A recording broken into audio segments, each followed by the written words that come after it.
Hello guys, welcome back to my channel. मैं निशा। आज मैं आप लोगों के लेके आई हूँ सीटेट के लिए जो भी सीटेट का एग्ज़ाम देने जा रहे हैं उनके लिए मोस्ट इंपॉर्टेंट ईवीएस के पीवाईक्यूज लेके आई हूँ। इससे पहले मैं 11 क्लासेस करा चुकी हूँ। आज मैं क्लास आपकी 12 लेके आई। देखिए यहाँ पर आपका गलती से रॉन्ग, यहाँ पे ये 12 क्लास है। ठीक है, कौन सी क्लास है? 12 क्लास है।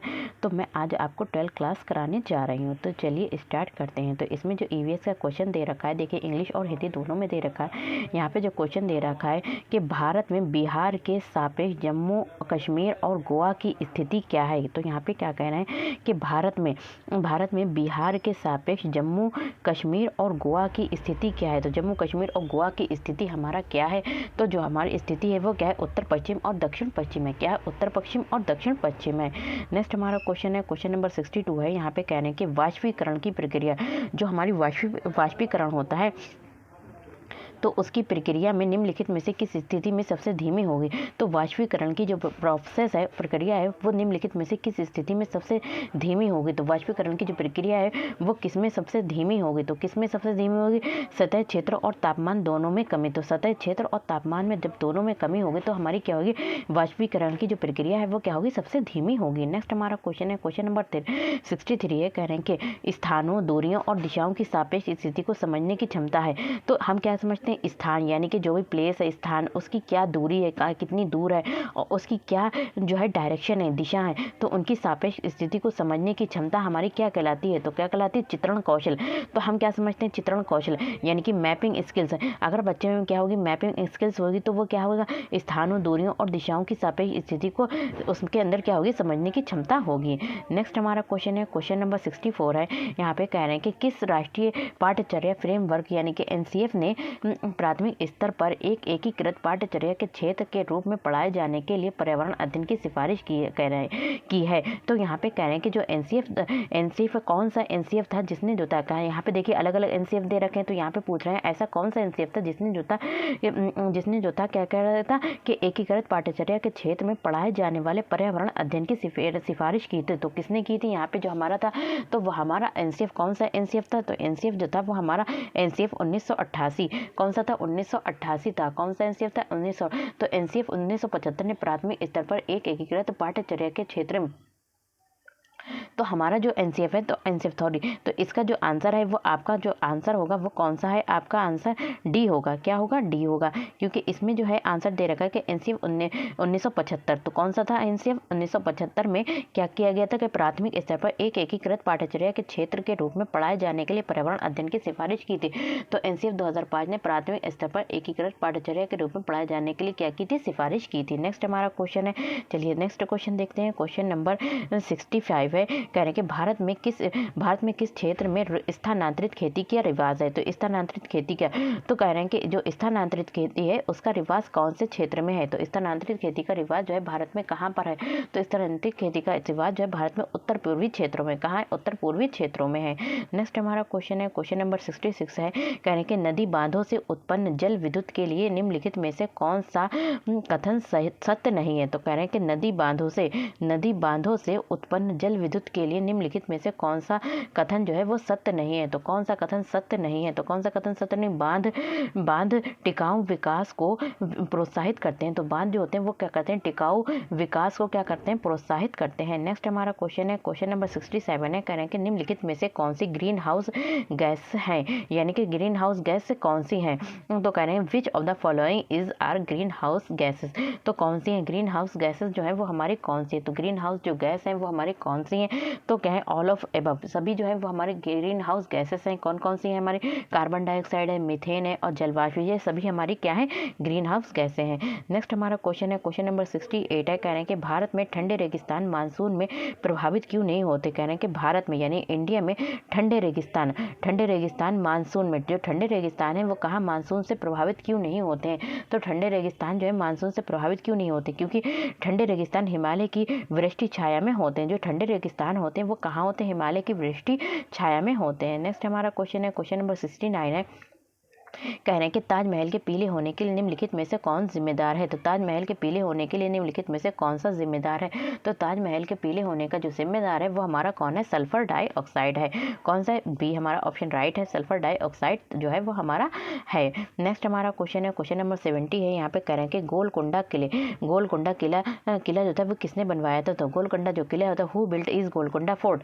तो गोलकुंडा किला जो था वो किसने बनवाया था। तो हमारा जो था गोलकुंडा किला जो बनवाया था वो काकतीय राजवंश ने बनवाया था। कौन से, काकतीय राजवंश ने बनवाया था। नेक्स्ट हमारा क्वेश्चन है, क्वेश्चन नंबर 71 है। यहाँ पे कह रहे हैं कि यहाँ पे घनत्व और 3 ml। तो कह रहे हैं कि यहाँ पे जो है घनत्व है, तो यहाँ पे जो आंसर है आपका क्या है, ml घनत्व और 3 ml आयतन वाले किसी वस्तु का द्रव्यमान क्या होगा। तो किसी वस्तु का द्रव्यमान क्या होगा, तो क्या होगा हमारा, कितना होगा द्रव्यमान। तो हमारा जो द्रव्यमान होगा वो कितना होगा, 45 होगा। तो घनत्व और द्रव्यमान। नेक्स्ट हमारा क्वेश्चन है, क्वेश्चन नंबर 72 है। निम्नलिखित में से कौन सा आदिश राशि है। तो आदिश राशि कौन सी है। तो आदिश राशि जो है कह रहे हैं कि कौन सी। तो आदिश राशि जो है वो हमारी कौन सी है। तो द्रव्यमान वो क्या है, हमारी यानी मास। तो ये हमारी क्या है, आदिश राशि है। कौन सी है, आदिश राशि है। नेक्स्ट हमारा क्वेश्चन है, क्वेश्चन नंबर 73 है। यहाँ पे कह रहे हैं एक ऐसी वस्तु जिसमें से कोई प्रकाश किरण गुजर नहीं सकती। तो कह रहे हैं कि एक कोई ऐसी वस्तु है, यानी कि ऐसी चीज़ है जिसमें से कोई भी प्रकाश की जो किरण है वो गुजर नहीं सकती। तो उसे कहलाते हैं, तो उसे कहलाता है वो अपारदर्शी कहलाता है। क्या कहलाता है, जिसमें से कोई भी प्रकाश, यानी कि जो भी हमारे सूरज है उसकी प्रकाश की जो लाइट होती है वो गुजर नहीं सकती। तो वो हमारी क्या कहलाता है, अपारदर्शी कहलाता है। नेक्स्ट हमारा क्वेश्चन है, क्वेश्चन नंबर 74 है। यहाँ पे कह रहे हैं कि पृथ्वी की सतह पर किसी वस्तु का भार क्या होगा। यानी कि पृथ्वी की सतह पर, यानी कि जो पृथ्वी की सतह है उस पर जो है किसी वस्तु का भार क्या होगा, जिसका द्रव्यमान चंद्रमा की सतह पर 10 किलोग्राम है। तो चंद्रमा की सतह पर कितना है, 10 किलोग्राम है। तो उसका भार कितना होगा, तो कितना होगा हमारा 60 kg होगा। कितना होगा, 60 kg होगा। नेक्स्ट हमारा क्वेश्चन है, क्वेश्चन नंबर 75 है। यहाँ पे कह रहे हैं कि एक विलय का विघटन दर डैश पर निर्भर करता है। तो एक विलय का विघटन दर जो है वो किस पर निर्भर करता है। तो एक विलय का विघटन दर जो है किस पर निर्भर करता है, सतह क्षेत्र पर निर्भर करता है। किस पर क्षेत्र करता है, सतह क्षेत्र पर निर्भर करता है। नेक्स्ट हमारा क्वेश्चन है, क्वेश्चन नंबर 76 है। यहाँ पे कह रहे हैं कि सुषमा चाहती है कि उसके छात्रों को पेड़ों के संरक्षण के लिए संवेदनशील बनाया जाए। जो सुषमा है, ये एक टीचर है, वो चाहती है कि जो उसके स्टूडेंट है उसको क्या बनाया जाए, पेड़ों के संरक्षण के लिए संवेदनशील बनाया जाए। निम्नलिखित में से कौन सा ऐसा करने की सबसे उपयुक्त रणनीति है। तो कौन सा ऐसा करने की सबसे उपयुक्त रणनीति है। तो क्या है हमारी जो रणनीति है वो हमारी क्या है, बच्चों को एक पौधे को अपनाने और पोषित करने में मदद करना। तो ये हमारी क्या है, रणनीति है। नेक्स्ट हमारा क्वेश्चन है, क्वेश्चन नंबर 77 है। यहाँ पे कह रहे हैं, तो यहाँ पे एक जो क्वेश्चन है, अभय ने अपने छात्रों से उन बीमारियों पर समूह में एक सर्वेक्षण करने के लिए कहा जिनसे उसके पड़ोस के लोग पीड़ित थे। तो अभय ने क्या किया, अपने छात्रों से, अभय यहाँ पे एक टीचर है, तो उन्होंने क्या किया, यहाँ पे अपने छात्रों से उन बीमारियों पर समूह में एक सर्वेक्षण करने के लिए कहा जिनसे उनके पड़ोस के लोग पीड़ित थे। कैसे कि जो छात्र रहते हैं जहाँ पर उनके जो पड़ोस के जो लोग हैं वो जिस बीमारी से पीड़ित है उनसे क्या कहा, एक समूह सर्वेक्षण करने के लिए कहा। पाठ्य पुस्तक में सर्वेक्षण का उल्लेख नहीं किया गया है, लेकिन जो हमारी टेक्स्ट बुक है उसमें सर्वेक्षण का उल्लेख नहीं किया गया है। इस शिक्षण अधिगम जो भी ये टीचिंग प्रोसेस किया जा रहा है टीचर के द्वारा, देखिए बुक में नहीं दे रखा है, लेकिन वो टीचर जो है वो चाहता है कि अपने बच्चों में वो इन चीज़ों को डेवलप करना चाहता है। तो इस शिक्षण अधिगम की रणनीति के लिए कौन सा विकल्प प्रासंगिक नहीं है। तो कौन सा विकल्प जो है वो प्रासंगिक नहीं है। तो कौन सा हमारा विकल्प जो है प्रासंगिक नहीं है। तो इसका जो प्रसर्ग है तो क्या है, इससे समुदाय को उन बीमारियों को समझने में मदद मिली जिनसे वे पीड़ित थे। तो इससे जो है समुदाय को उन बीमारियों के समझने में क्या मिली, मदद मिली जिनसे वे पीड़ित थे। नेक्स्ट हमारा क्वेश्चन है, क्वेश्चन नंबर कितना है, क्वेश्चन नंबर हमारा है 78। कौन सा है, क्वेश्चन नंबर 78 है। यहाँ करें आपातकालीन परिस्थितियों के बारे में बात करने के लिए प्रिया ने बच्चों के अनुभव पूछे जब उन्हें कभी आपात स्थिति का सामना करना पड़ा। बच्चों ने आग, बिजली के झटके और सड़क दुर्घटना के साथ अपने अनुभव सुनाए। उन्होंने प्रश्न पूछे, उनकी मौजूदा समझ का आंकलन किया और समाचार पत्रों से सड़क सुरक्षा विज्ञापनों जैसे संसाधनों का उपयोग करके सुरक्षा पहलुओं पर चर्चा की और क्रमशः आग और बिजली के झटके पर सुरक्षा दिशा निर्देशों पर चर्चा के लिए और एलपीजी और इलेक्ट्रॉनिक बिल का इस्तेमाल किया। प्रिया द्वारा अपनाया गया सबसे उपयुक्त दृष्टिकोण कौन सा है? जो प्रिया थी उनके द्वारा सबसे उपयुक्त दृष्टिकोण कौन सा था? तो कौन सा उपयुक्त दृष्टिकोण था? तो वो था हमारा अन्वेषण दृष्टिकोण। कौन सा था? Inquiry approach. कौन सा था? इंक्वायरी यानी कि अन्वेषण दृष्टिकोण था। नेक्स्ट हमारा क्वेश्चन है, क्वेश्चन नंबर 79 है। यहाँ पे कह रहे हैं कि समुदाय एक महत्वपूर्ण शिक्षण और अधिगम संसाधन है। समुदाय यानी कि जो समुदाय है, कम्युनिटी है, तो वो क्या है? जो हमारे समुदाय है तो वो क्या है? एक महत्वपूर्ण शिक्षण और अधिगम संसाधन है। क्योंकि तो वो क्यों है? तो क्योंकि ये वास्तविक परिस्थिति में सीखने का अवसर प्रदान करता है। नेक्स्ट हमारा क्वेश्चन है, क्वेश्चन नंबर 80 है। यहाँ पे कह रहे हैं कि ईवीएस शिक्षण अधिगम में, यानी कि ईवीएस जो भी हमारे इन्वायरमेंट को पढ़ाने के जो भी प्रोसेस होता है शिक्षण अधिगम में कक्षा में प्राप्त अधिगम को विद्यालय के बाहर के जीवन से जोड़ने और इसे समृद्ध करने का क्या तात्पर्य है? तो जब हम बच्चों को ईवीएस पढ़ाते हैं तो ईवीएस में क्या है कि बच्चों को क्लास का जीवन जो है उसके बाहरी जीवन के साथ भी जोड़ना है। तो इससे क्या तात्पर्य है? तो इससे क्या तात्पर्य? पाठ्य पुस्तकों से बाहर जाना। तो हम क्या करेंगे? सिर्फ बच्चों को पाठ्य पुस्तकों से ही नहीं पढ़ाएंगे बल्कि पाठ्य पुस्तकों से भी बाहर जाना है। तो going beyond the text books. Next हमारा क्वेश्चन है, क्वेश्चन नंबर 81 है। यहाँ पे कहने के कक्षा 3 के छात्रों को रमा ने सिखाया कि पिता, माँ और उनके बच्चे एकल परिवार का गठन करते हैं। तो यहाँ पे कक्षा 3 की जो टीचर थी उन्होंने अपने छात्रों को रमा ने सिखाया। तो रमा जो टीचर है उन्होंने क्लास 3 के छात्रों को सिखाया कि पिता, माँ और उनके एकल परिवार का बच्चे, एक माता हो गई, इसमें क्या हो गई? माता हो गई, जैसे कि यहाँ पे हो गए आपके पिता हो गए, क्या होने गए? पिता हो गए, फिर आ गई माता हो गई, फिर इसी में आपके आ गए, ये माता हो गया, ठीक है, फिर इसी में आ गए बच्चे। तो ये क्या बताते हैं हमें? तो इन्होंने बताया तो ये किसका गठन करते हैं? एकल परिवार का गठन करते हैं। और यदि दादा दादी व अन्य रिश्तेदार भी साथ में रहते हैं, ठीक है, माता पिता, बच्चे, दादा दादी, चाचा चाची, ये सब भी रहते हैं, तो आप इसके बारे में क्या सोचते हैं? अगर ये सब लोग साथ में रहते हैं तो आप इनके बारे में क्या सोचते हैं? तो इनके बारे में जो सोचते हैं, क्या सोचते हैं कि शिक्षण अधिगम दृष्टिकोण समावेशी नहीं है। तो इनके बारे में क्या है? जो शिक्षण अधिगम क्या है वो हमारा क्या है? तो जो शिक्षण अधिगम दृष्टिकोण समावेशी नहीं है। नेक्स्ट हमारा क्वेश्चन है, क्वेश्चन नंबर 82 है। यहाँ पे कहीं निम्नलिखित में से कौन सी ईवीएस कक्षा में गतिविधि है? तो ईवीएस जो हमारी क्लासरूम है, एनवायरमेंटल स्टडीज़ की जो क्लास है उसकी गतिविधि क्या है? तो इसमें क्या गतिविधि है? तो इसमें जो गतिविधि है तो वो कौन सी है? हमारी उपयुक्त सभी हैं। कौन कौन सी हैं? उपयुक्त सभी हैं।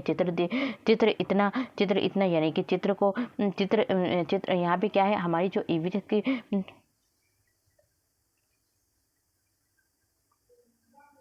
82 है। तो इसमें यह है चित्र खींचना, क्या है? रीडिंग। तो यहाँ पे चित्र खींचना है, ठीक है। दूसरा क्या है? फील्ड भ्रमण है, यानी कि फील्ड विजिट है। दूसरा का यूज ऑफ ब्लैक बोर्ड, तो श्याम पट का उपयोग, तो उपयुक्त सभी है। नेक्स्ट हमारा क्वेश्चन है, क्वेश्चन नंबर 83 है। यहाँ पे कह रहे हैं कि पर्यावरण अध्ययन पाठ्यक्रम जो भी हमारा कैरिकुलम है बच्चों की समग्र शिक्षा का कारण बन सकता है। तो बच्चों जो हमारा ईवीएस का पाठ्यक्रम है वो क्या है? बच्चों की पूरी शिक्षा का क्या बन सकता है? कारण बन सकता है। यदि ये कैसे दी जाए? तो यदि ये क्या कैसे दी जाए? तो उपयुक्त, तो यदि जो दी जाए तो वो कैसे दी जाए? उपयुक्त सभी। कैसे दी जाए? हमारी उपयुक्त सभी, यानी कि एकीकृत में भी दी जाए, समावेशी और विषयगत भी दी जाती है। नेक्स्ट हमारा क्वेश्चन है, क्वेश्चन नंबर 84 है। यहाँ पे जो 84 क्वेश्चन है तो उसका जो आंसर है आपका क्या है? 84 क्वेश्चन। तो हमारा जो है 84 क्वेश्चन है, यहाँ पे कह रहे हैं कि ईवीएस पाठ्यपुस्तक में सपेरों पर एक अध्याय है। तो ईवीएस की जो पाठ्यपुस्तक है, टेक्स्ट बुक, उसमें क्या है? सपेरों पर एक चैप्टर दे रखा है। इसका उद्देश्य बच्चों को जागरूक करना और संवेदनशील बनाना है। तो जो सपेरों का चैप्टर दे रखा है, इससे बच्चों को क्या क्यों दिया रखा है? इसका क्या उद्देश्य है? तो उनको क्या करना, इसका क्या उद्देश्य है? तो इसका जो उद्देश्य है वो क्या है हमारा? सपेरे सांपों को नुकसान नहीं पहुंचाएं और उन्हें अपनी आजीविका से वंचित करने से पहले विकल्पों को प्रदान करने की आवश्यकता है।